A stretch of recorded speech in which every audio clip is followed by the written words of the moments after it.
Innallaha wa malaikatahu yusholluna 'alan nabi ya ayyuhalladzina amanu shollu 'alaihi wa sallimu taslima. Ya Rabbi bil Mustafa balik maqasidana waghfir lana ma madha ya wasi'al karami. Ya Rabbi bil Mustafa balik maqasidana waghfir lana ma madha ya wasi'al karami.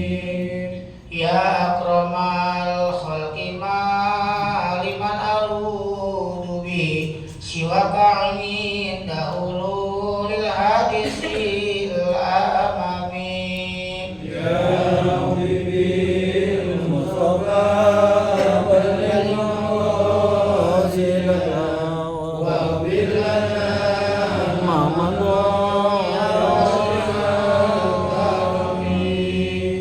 Wala yadiqa rasulallahi jahuka bi idil karim mutajalla bismi muntaqimi. Ya Rabbi bil Mustafa balik maqasidana waghfir lana ma madha ya wasi'al karami. Fa inna min judika dunya wa darrataha wa min ulumika ilmal lahi wal qalami. Ya Rabbi bil Mustafa balik maqasidana waghfir lana ma madha ya wasi'al karami. Ya nafsu la taqnati min jallatin adumat innal kabaira fil ghufrani kalamami. Ya Rabbi bil Mustafa balik maqasidana waghfir lana ma madha ya wasi'al karami. Allahumma shalli wa sallim wa barik alaihi. Assalamualaikum warahmatullahi wabarakatuh. Waalaikumsalam warahmatullahi wabarakatuh. Bismillahirrahmanirrahim. Alhamdulillahi rabbil alamin. Allahumma salli wa sallim ala sayyidina Muhammadin wa ala alihi wa sahbihi ajma'in, amma ba'du. Fa inna asdaqal hadisi kitabullah wa khairal hadi hadi sayyidina Muhammadin sallallahu alaihi wasallam wa syarrul umuri muhdatsatuha wa kullu muhdatsatin bid'ah wa kullu bid'atin dhalalah wa kullu dhalalatin finnar. Subhanaka la ilma lana illa ma 'allamtana innaka antal alimul hakim. Rabbi shrah li sadri wa yassir li amri wahlul 'uqdatam min lisani yafqahu qawli. Amin. Alhamdulillah, sama-sama telah kita laksanakan kewajiban kita sholat maghrib, dikerjakan secara berjamaah. Mudah-mudahan ibadah tersebut diterima dan dilipat gandakan pahala oleh Allah Subhanahu wa Ta'ala. Amin ya Rabbal Alamin. Seperti biasa di masjid kita ini, setiap Kamis malam Jumat ada kajian yang diisi secara bergantian oleh Kiai Haji Ahmad Dahlan Naim Kiai Haji Ahmad Aswadi Hamim dan juga saya sendiri. Adapun kajian bersama saya, kita membaca kitab Manahijul Ibdal Bisyarhi Irsyadil Ibad ila Sabilir Rasyad. Untuk menambah keberkahan, kita awali dengan baca suratul Fatihah.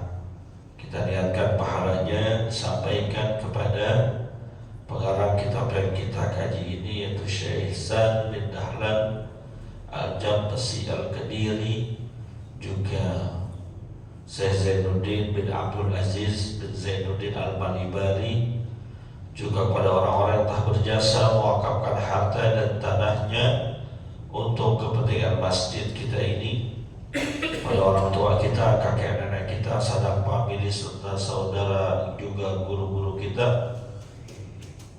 Mudah-mudahan mereka semua diampuni segala dosa dan kesalahannya, diterima amal ibadahnya, dijadikan kuburnya raudhah min riyadil jannah.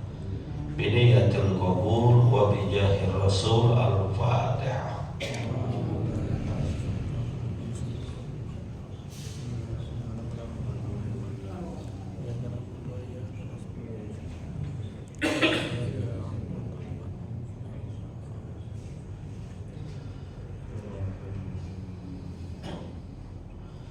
Melanjutkan bacaan kita, Bismillahirrahmanirrahim. Wa yakrahu tanzihan salatun bi mudafa'ati hadasin min baulin aw ghaitin aw rihin, balis sunnatu kama fin nihayah wa ghairihi tabrigu nafsihi min dzalika li'annahu yukhillu bil khusyu'. Wallahu a'lam. Pembahasan kita pada malam hari ini berkaitan makruh yang terjadi dalam sholat kita. Ada satu makruh yang mungkin pernah kita lakukan di sini. Apa itu? Wa yakrahu tanzihan, dan makruh tanzih. Salatun bi mudafa'ati hadatsin, orang sholat tapi nahan hadas, min baulin, nahan kencing, au goitin, atau nahan buang air besar, aurihin, atau nahan kentut. Coba deh jujur Pak, pernah gak kita lagi sholat mau kentut kita tahan-tahan? Pernah gak? Mau pipis kita tahan-tahan? Pernah ya? Mau buang air besar juga kita tahan-tahan. Tuh biasanya yang begitu kalau udah rokaat terakhir tuh tanggung tuh.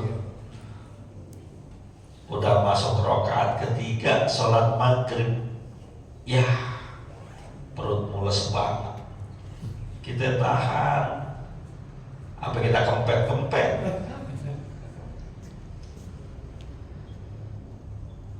Makruh tuh. Bahkan dikatakan di sini balis sunnah tuh, bahkan yang sunnah kama fil nihayah wa ghairihi tabrigu nafsihi min dzalika, lapangkan, kosongkan diri kita dari nahan-nahan sesuatu, nahan kencing, nahan kentut, nahan buang air besar, lepasin aja udah, nggak usah ditahan-tahan, karena itu penyakit ditahan juga. Kenapa? Li'annahu yukhillu bil khusyu', karena bisa boleh jadi nahan-nahan itu menyebabkan kurangnya atau hilangnya khusyuk sholat kita. Ya mohon maaf, kita ini ketika sholat kan pikiran kadang kemana-mana, bercabang pikiran kita. Sebelum sholat mah anteng aja, tenang aja. Pas Allahu Akbar, kepikiran macam-macam tuh. Anak belum bayaran sekolah, besok mau ujian. Motor cicilan udah di depan mata. Naro dompet, kelupaan di mana naruhnya. Bini ngerong-ngerong mulu, kepikiran semua tuh.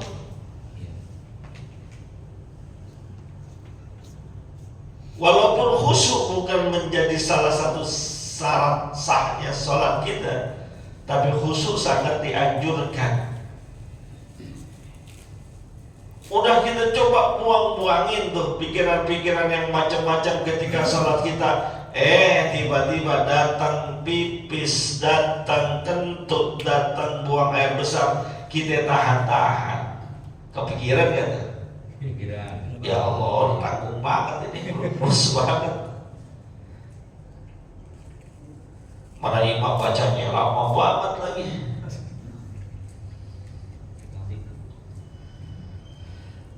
Udah, gak usah ditahan-tahan. Lepas aja, lepas. Tapi lepasnya juga yang beradab. Mentang-mentang disuruh lepas, udah mau mulus tentu dilepasnya bro. Tuh bisa-bisa yang batal bukan dia doang, yang di sampingnya juga batal. Sialan banget nih orang.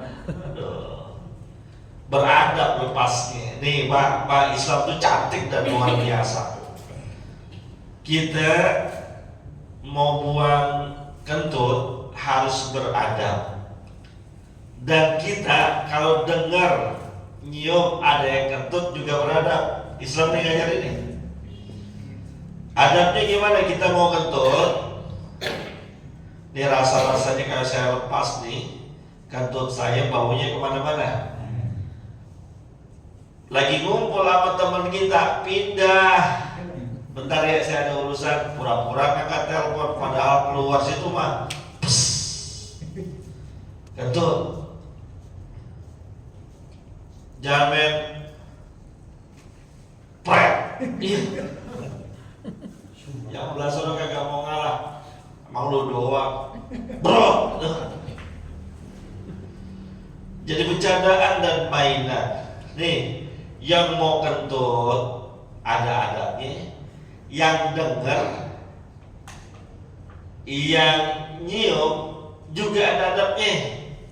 Ngobrol nih, seturuan, teman kita kentut, lupa nahan, kelepasan, bro, pret, diem aja pura-pura gak dengar, pura-pura gak tahu. Ngobrol aja, gak usah pakai ngomong. Ini pantat siapa nih main prat aja, gak usah. Ada kisah seorang bernama Hatim Al-Asom kalau tidak salah. Hatim Al-Asom itu, Hatim Al-Asom itu artinya tuli. Tapi aslinya dia nggak tuli. Kenapa disebut Al-Asom? Dalam sebuah riwayat kita temukan, diceritakan oleh guru-guru kita. Jadi suatu ketika ada orang yang datang kepada beliau ingin mengadukan masalahnya. Tiba-tiba ketika pas berada di hadapan beliau, orang ini kelepasan kentut. Prok, kelepasan kentutnya. Ini orang yang kelepasan kentut malu luar biasa. Ya kentut di depan kiai, kentut di depan guru besar. Ya kentut di depan kita sih bodo amat dah ya. Ini kentutnya di depan kiai, guru besar. malunya luar biasa. Hatim Al-Asam tahu nih orang malu dan tahu nih orang pengen curhat. Tapi kalau seandainya dia tahu tuh orang, kalau Hatim Al-Asam dengar kentutnya, khawatir curhatnya nggak sampai, nggak jadi ngomong.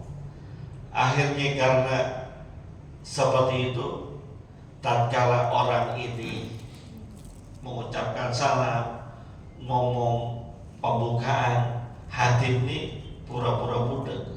Hah? Bagaimana? Apa? Nah, ini orang yang tadinya udah malu-malu, dalam hatinya, ya guru tuli kurang tapi dengar, berarti tadi kentut saya nggak didengar oleh beliau. Alhamdulillah aman. Tuh dia, untuk menjaga perasaan orang sampai harus merendahkan dirinya sendiri. Nggak kayak kita bertimbang punya kentut tahu doang aja ramehnya selebar kampung. Dasar pantat bangke.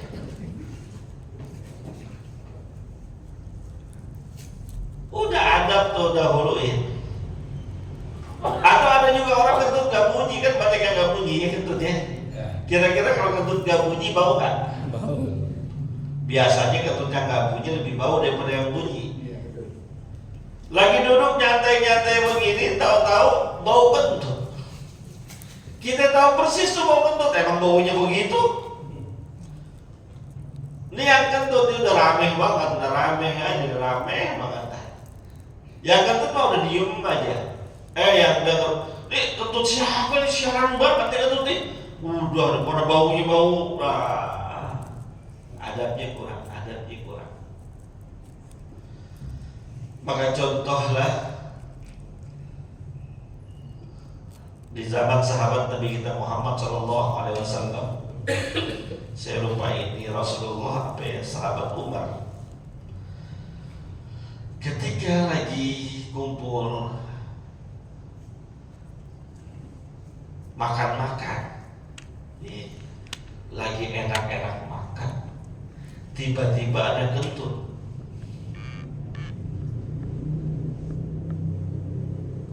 Baunya kecium, bunyinya kedengeran. Rameh nih. Para sahabat yang lagi makan rameh. Siapa yang kentut? Gak ada yang ngaku, ya malu namanya kentut. Akhirnya ngomong dibiarin aja. Ntar giliran sholat kelihatan tuh yang ngambil wudhu, berarti dia yang kentut.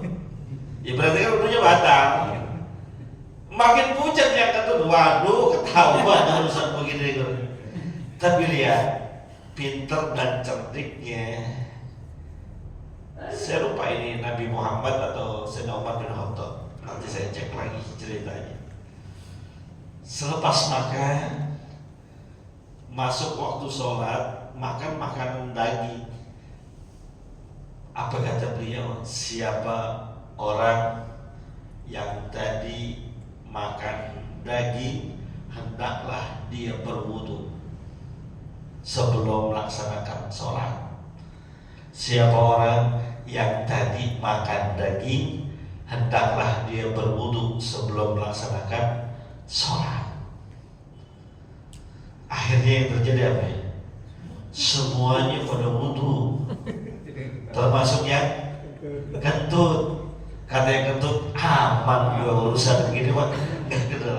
Lihat, menjaga perasaan orang itu penting. Walaupun bukan berarti habis makan daging batal wudhunya, jadi harus wudhu lagi. Tapi ini menunjukkan bagaimana kedewasaan kita menjaga sikap supaya tidak nyakitin orang itu penting. Nah, lihat. Jadi kalau sholat udah mau pipis, udah mau BAB, mau kentut, udah lepas aja, jangan ditahan-tahan. Sebab kalau ditahan, yukhillu bil khusyu', dapat mengurangi bahkan menghilangkan kekhusyuan. Wa in khafa fautal jamaati haitsu kana al-waqtu muttasi'an. Sekalipun kalau dia lepas tuh, dia batalkan sholatnya, mengakibatkan hilangnya berjamaah, tapi dengan catatan waktu melaksanakan sholatnya masih panjang. Sudah masuk rakaat ketiga, sholat maghrib, mules atau pengen pipis banget, udah batalin aja, mundur ke belakang. Sekalipun setelah dikencing, setelah dikentut, dia ngambil air wudhu, sholat udah selesai dilaksanakan, itu jauh lebih baik daripada dia tahan-tahan. Dengan catatan waktunya masih panjang. Kalau waktunya udah mepet, ada yang mengatakan tahan, emang sholatnya udah di ujung banget, udah mau jam 7. Maghrib kan cepet banget waktunya, sholatnya udah di ujung waktu, dapat rakaat 2, mau buang air, mau kentut, waktu sudah mepet, sudah mau masuk waktu isya. Maka kata sebagian ulama, dalam keadaan seperti itu nggak apa-apa ditahan, karena waktunya sudah mepet. Maka lihat nih, walaupun khusyuk dalam sholat kita bukan termasuk syarat sahnya sholat, tapi bagaimana menjaga kekhusyuan ini harus diupayakan seoptimal dan semaksimal mungkin. Sampai-sampai perkara urusan pribadi aja, nahan kentut, nahan buang air kecil maupun besar, itu tidak diperbolehkan. Apalagi ini, mohon maaf nih, ya sekarang sih salat sudah rada kurang ada di beberapa masjid ataupun musola. Selepas azan nunggu qomat, itu kan banyak yang sholat sunnah. Kadang ada orang berpikiran, daripada saya bengong, mending saya sholawatan. Akhirnya dia ambil speaker, dia sholawatan kenceng-kenceng sambil nunggu qomat. Sekilas amalan ini bagus, sekilas amalan ini cakep. Nunggu sholat baca sholawatan bagus ya, bagus ya. Tapi kalau gara-gara sholawat kita yang pakai speaker ini menyebabkan orang-orang yang lagi sholat sunnah terganggu kekhusyuannya, itu gak boleh. Bahkan bukan hanya sholawat, baca Quran sambil nunggu qomat, di saat ada beberapa orang yang sholat sunnah, itu tidak dianjurkan karena dapat mengganggu kekhusyuan orang yang lagi sholat. Berarti Ustaz melarang orang sholawatan? Enggak. Melarang orang sholat? Enggak. Yang saya larang penggunaan speakernya.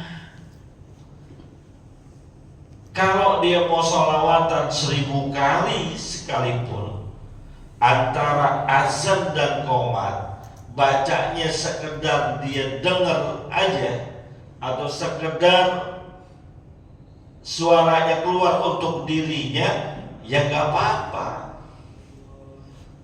Mau tasbih, mau sholawat, mau baca Quran, sambil nungguin waktu qomat datang, silahkan, tapi upayakan jangan pakai speaker. Allahumma sholli ala sayyidina Muhammad. Begitu kan kadang-kadang ya. Bagus. Sholawat itu memang sangat dianjurkan, tapi ada tapinya. Kalau ada jemaah kita yang lagi sholat sunnah, sebaiknya jangan.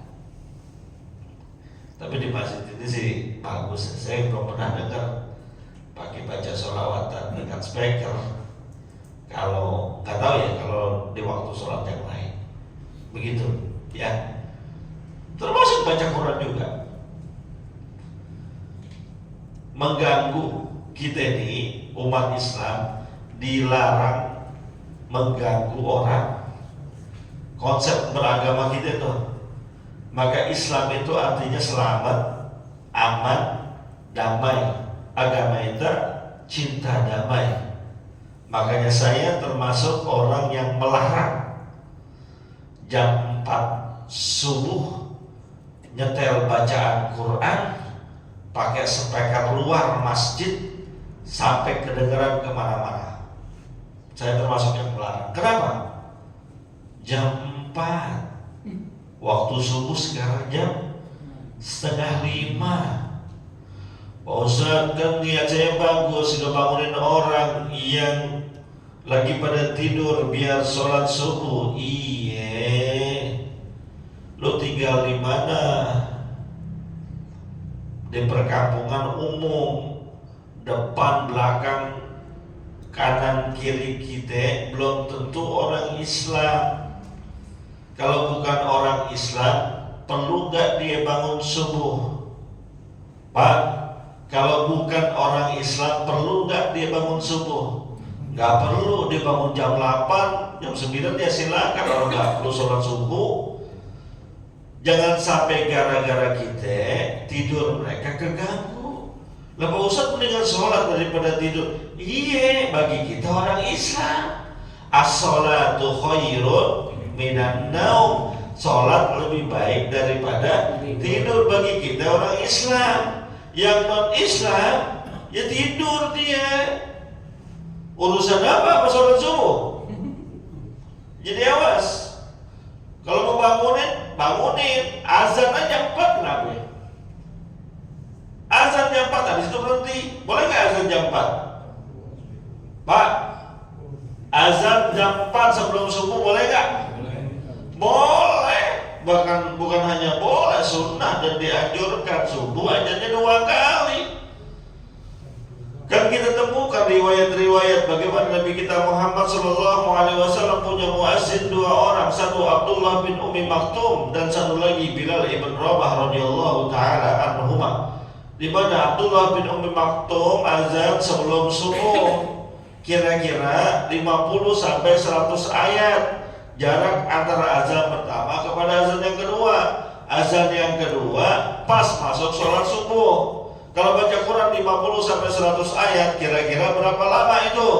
20 ataupun 30 menit. Azan jam 4. Besok Ustaz Asrani azan jam 4. Paling orang tanyain, ih kok opini Ustaz Asrani gimana?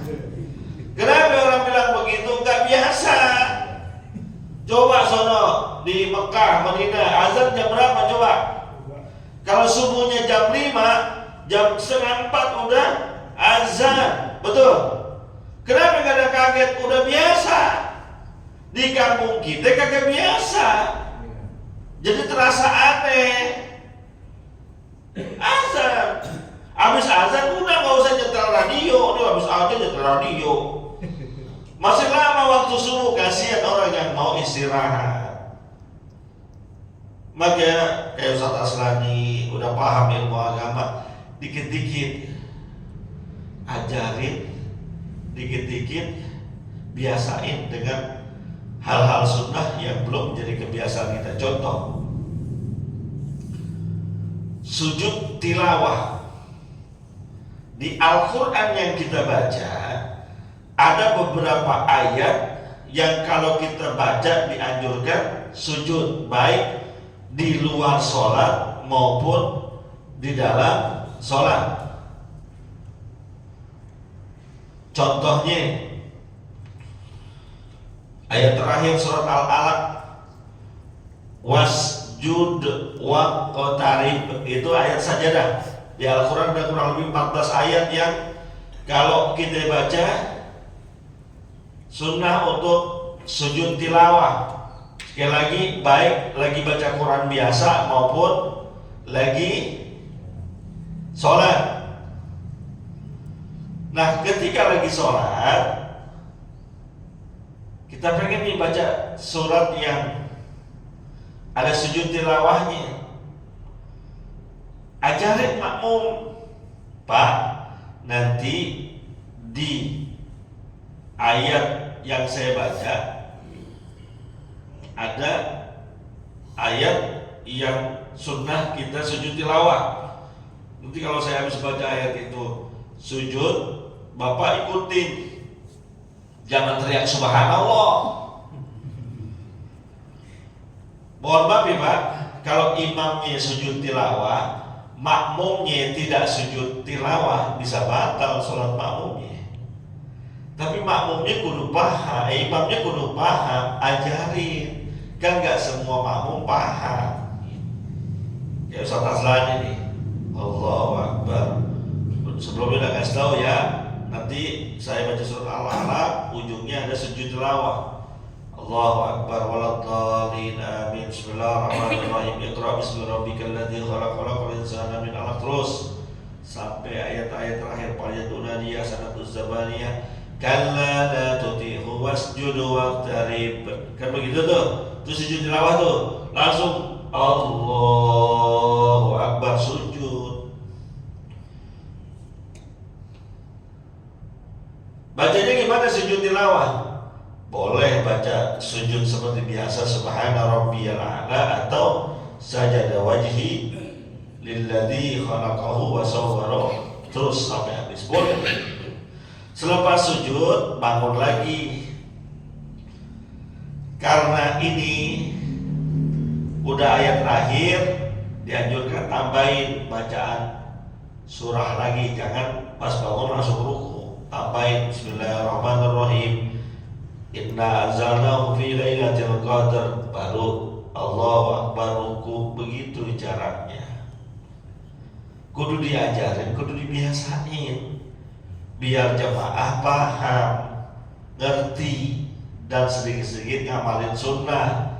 Karena pahala mengamalkan sunnah ini besar luar biasa. Kita banyak yang gak tahunya karena pertama ngajinya juga jarang, yang kedua jarang dipraktekin.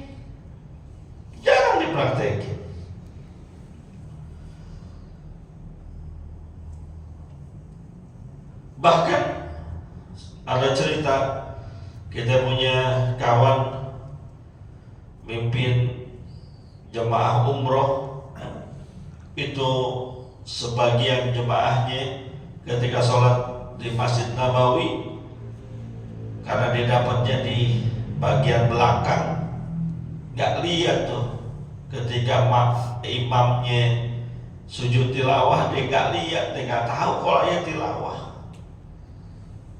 nggak ngikutin. Ya kalau nggak tahu sih nggak apa-apa, yang repot kalau tahu nggak ngikutin, bisa batal sholatnya. Gitu ya, namanya sujud tilawah.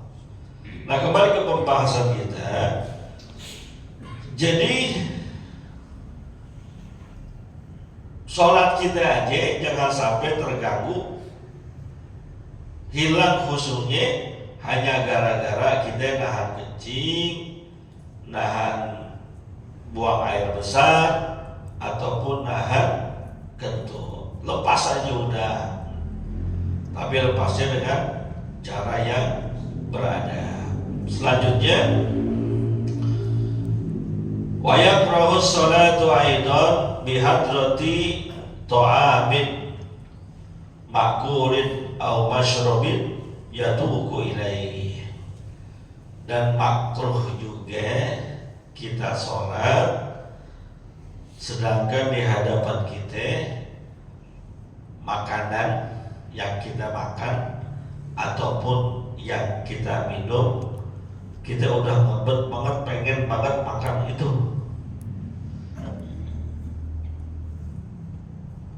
Kenapa? Makanya ada kata-kata begini, daripada sholat mikirin makan, mendingan makan mikirin sholat. Betul ya? Betul nggak? Daripada sholat mikirin makan, mendingan makan mikirin sholat. Itu omongan orang lapar tuh. Iya. Perut udah lapar banget. Di hadapan kita nasi kebuli kambing anget-anget, empingnya banyak, bawangnya numpuk, potongan kambingnya gede-gede. Nah, nasi kebuli kan wangi banget, betul ya? Perut lagi lapar, waktu sholat masih lama, makan dulu apa sholat dulu? Ya emang lu doyan.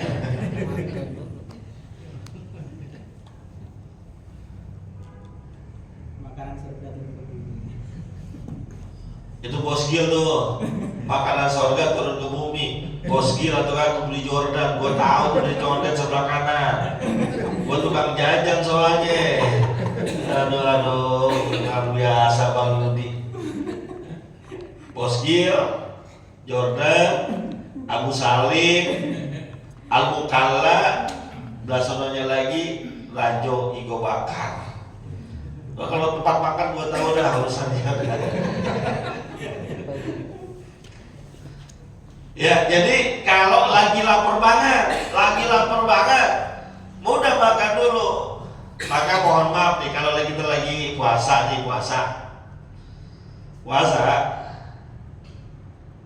Karena emang dari pagi kagak makan tuh.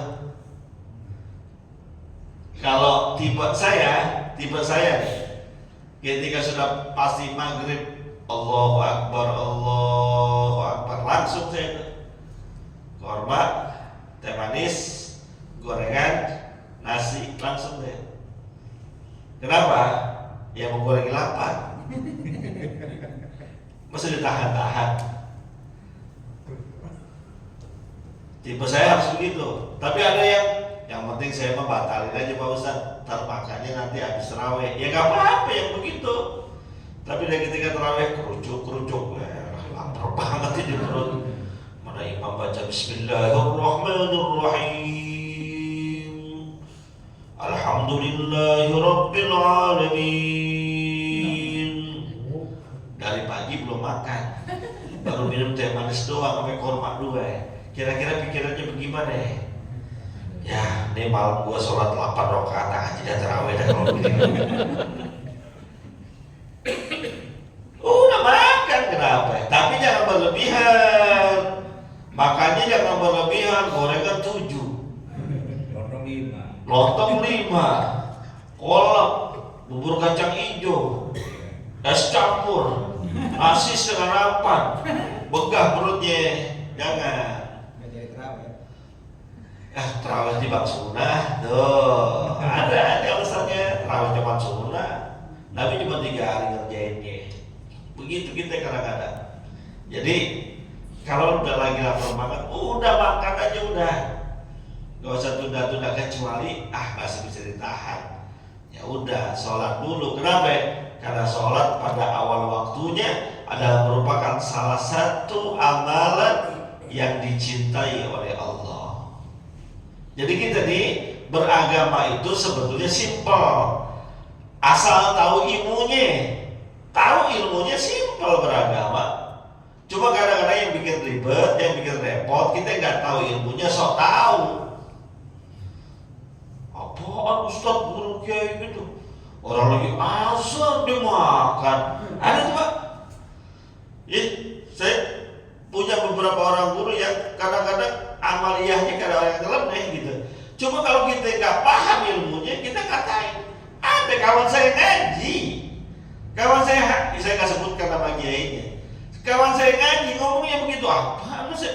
Dia baru tumben ngaji, baru ya tumben lah beberapa kali ngaji, senang dengan pembahasan Pak Kiainya, tiba-tiba dia lihat Pak Kiainya begitu. Apaan Pak Kiai begitu? Masa lagi azan dia malah makan katanya. Akhirnya ketika dijelasin dia berpaham, oh iya.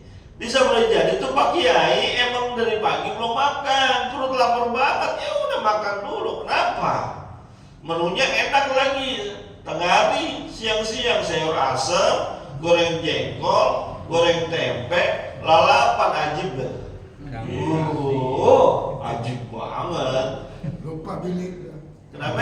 Bini juga lupa. Oh, ya kagak bini lupa kawan. Pantesan kawin lagi lupa mulu bininya.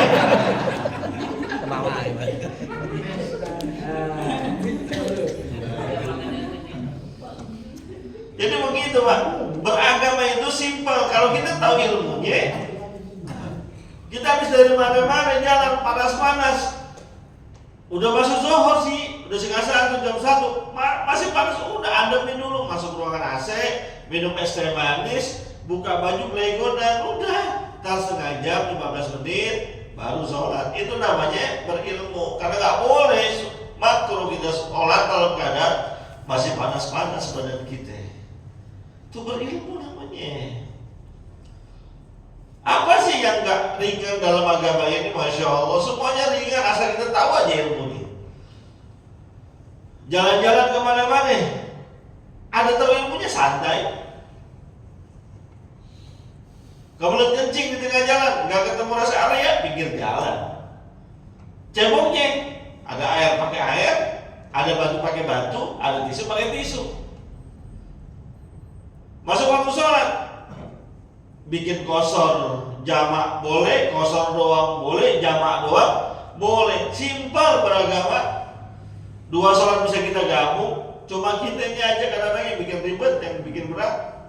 Agama ini simpel. Sama nih, perut lagi lapar, perjalanan jauh, masuk waktu sholat, warung Padang dulu, apa musola? Tanya Pak Haji, coba ke Kerawang nih, lihatin pom bensin, ya kan? Ke Kerawang, perut lapar. Di sebelah kanan warung Padang sederhana, sebelah kiri Masjid Baitul Karim, belok kanan belok kiri. Pak Haji, saya tanya Pak Haji nih, lagi jalan ke Kerawang, panas-panas, panas, perut lapar, udah masuk waktu zuhur, sebelah kanan restoran Padang sederhana, sebelah kiri Masjid Baitul Karim. Nisen kita belokin kanan apa kiri? Kanan. Oh, kanan. Perut lapar. Masuk. Kecuali waktunya mepet. Oh, begitu. Kecuali waktunya mepet. Waktu masih panjang jam 1. Perut lapar kita dari Jakarta ke Kerawang. Sen kanan. Masukin parkiran, duduk. Nah, restoran Padang semua disediain. Ya kan? Tinggal nyomot. Begitu, itu berilmu namanya. Ngaji ini supaya kita berilmu. Soleh banget, kokil surat Pak Ustadz. Siapa tahu ketika kita umur gak ada yang tahu, katanya. Iya, umur mah gak ada yang tahu. Cuma perlu lapar. Bagaimana? Umur memang gak ada yang tahu. Waktu masih panjang. Dahulukan yang tidak menyebabkan sholat kita hilang khusyuknya. Kecuali nggak lapar, ya udah belok kiri, setnya set kiri, belum lapar, masuk masjid ngadem, ntar kalau udah habis sholat baru nyebrang, begitu, kagak lapar, dia lagi lapar, maka ketika lapar dahulukan makan, naluri gitu, tobi'i, agama kita tuh luar biasa, bagaimana kita memanfaatkannya, wallahu a'lam bishawab. Sebelum saya tutup, mau ada pertanyaan silakan. Ada nggak? Saya mau nanya, nggak ada ya? Al-Fatihah.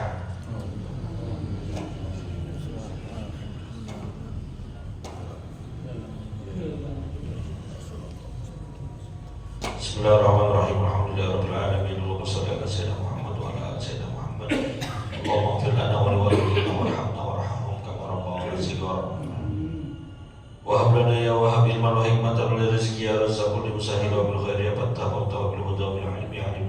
anfusina wa sallallahu ala sayyidina Muhammadin wa ala alihi wa sallam. Alhamdulillahirabbil alamin. Terima kasih, mohon maaf. Assalamualaikum warahmatullahi wabarakatuh. Waalaikumsalam.